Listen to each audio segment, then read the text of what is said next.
Olá, meus irmãos e irmãs, sejam muito bem-vindos ao nosso canal. Hoje vamos mergulhar numa passagem de profunda transformação e renovação espiritual. A jornada de Jacó de volta a Betel. Este é um momento crucial na sua vida, onde ele não apenas retorna a um lugar físico, mas também renova sua aliança com Deus de uma maneira poderosa.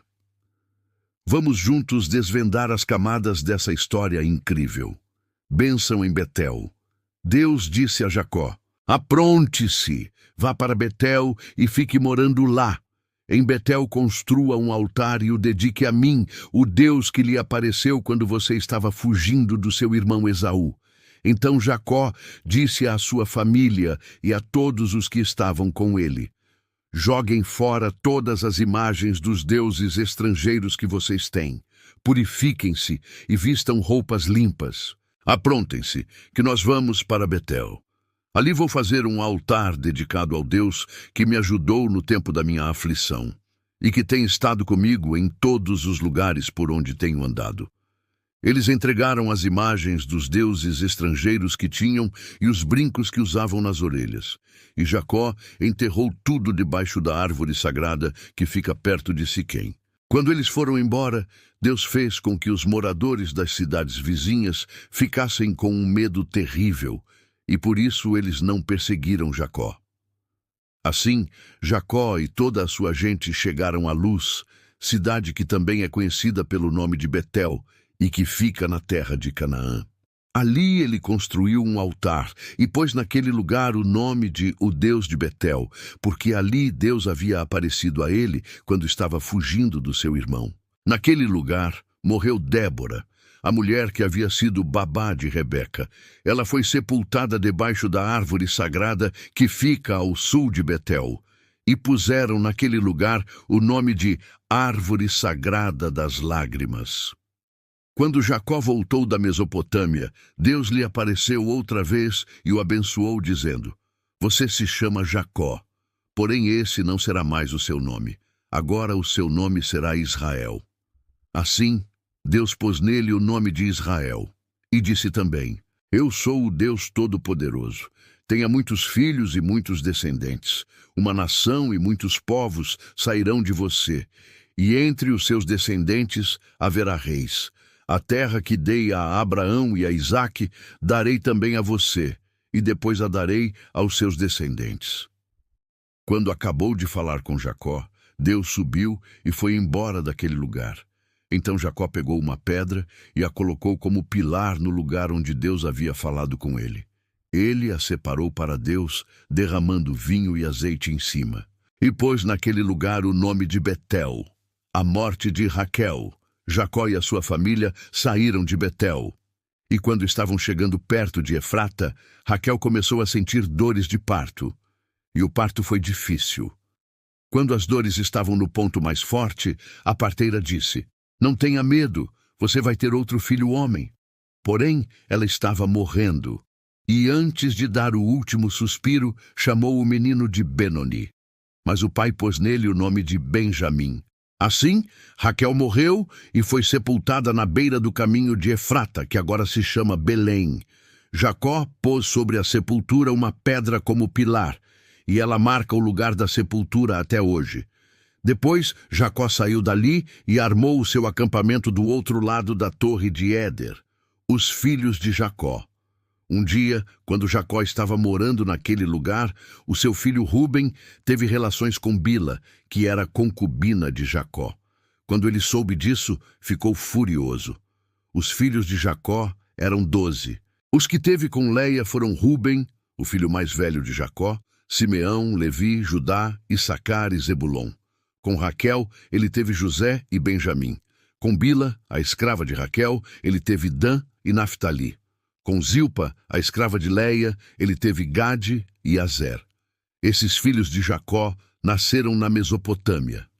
A morte de Isaque. Jacó foi morar com Isaque, o seu pai, em Manre, a cidade que também se chama Arba e que fica perto de Hebron, onde Abraão e Isaque haviam morado. Aos 180 anos de idade, quando já era muito velho, Isaque morreu, indo reunir-se assim com os seus antepassados no mundo dos mortos, e os seus filhos Esaú e Jacó o sepultaram. Finalmente, o capítulo se encerra com o fim de uma era. Jacó retorna à casa de seu pai, Isaque em Manre. Lá, ele encontra seu pai já muito velho. Aos 180 anos, Isaque morre e é reunido aos seus antepassados.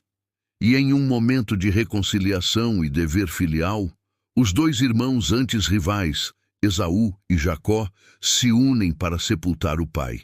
Este ato final encerra um longo ciclo de conflito familiar. O enganador e o enganado agora estão juntos, em paz, honrando o pai que ambos compartilhavam. É o fechamento de um capítulo importante na saga dos patriarcas, abrindo caminho para que a próxima geração, os filhos de Israel, assuma o centro do palco na história da salvação. Curiosidades de Gênesis 35, o retorno a Betel e as mudanças na família de Jacó. Deus manda Jacó voltar a Betel. Betel foi o lugar onde Jacó teve o sonho da escada, Gênesis 28. Agora, Deus o chama de volta para renovar sua aliança. É como um recomeço espiritual, um lembrete de onde tudo começou. Gênesis 35:1. Às vezes, Deus também nos chama de volta ao lugar onde nossa fé nasceu.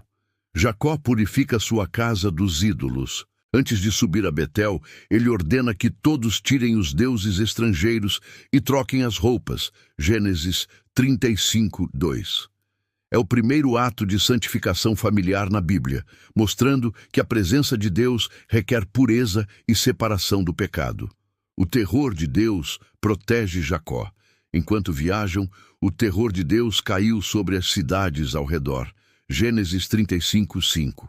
Ninguém os atacou, provando que Deus protege aqueles que andam sob sua promessa. Deus reaparece e confirma o nome Israel. O Senhor novamente chama Jacó de Israel, reafirmando sua nova identidade. Gênesis 35, 9 e 10. Isso mostra que Deus confirma aquilo que ele mesmo começou, mesmo depois das falhas humanas. Jacó ergue um altar e uma coluna de pedra. Ele unge a pedra com azeite. Gênesis 35, 14. É o símbolo de adoração e consagração, o mesmo gesto que fez anos antes, mostrando fidelidade e memória espiritual. Raquel morre ao dar à luz Benjamim. Durante o parto difícil, ela o chama de Benoni, filho da minha dor, mas Jacó o renomeia Benjamim, filho da minha mão direita. Gênesis 35, 18. É uma virada simbólica, transformar dor em bênção. A morte de Isaque fecha um ciclo. Isaque morre com 180 anos. Gênesis 35, 28 e 29. E Esaú e Jacó se unem novamente para sepultá-lo, mostrando reconciliação familiar e fim de uma era. Deus cumpre suas promessas apesar das perdas. Nesse capítulo vemos mortes, Débora, Raquel, Isaque, mas também o fortalecimento da aliança. A mensagem é clara, mesmo nas perdas, o propósito de Deus continua. Gênesis 35 fala sobre retorno, purificação e fidelidade. Quando voltamos a Betel, o lugar da presença de Deus, tudo na vida começa a se alinhar novamente. Que história incrível! De um chamado à santificação até a renovação da aliança, passando pela dor da perda e pela complexidade dos relacionamentos familiares, a jornada de Jacó a Betel nos ensina que voltar para Deus é sempre o caminho certo.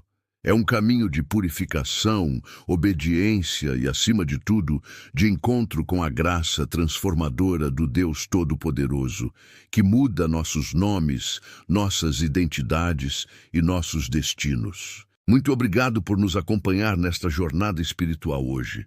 Se esta mensagem tocou o seu coração, não se esqueça de deixar o seu like, compartilhar com alguém que precisa ouvir e, claro, se inscrever no canal para não perder nossos próximos estudos. Que Deus abençoe a todos e que, assim como Jacó, possamos sempre encontrar o caminho de volta para a nossa Betel. Fiquem na paz.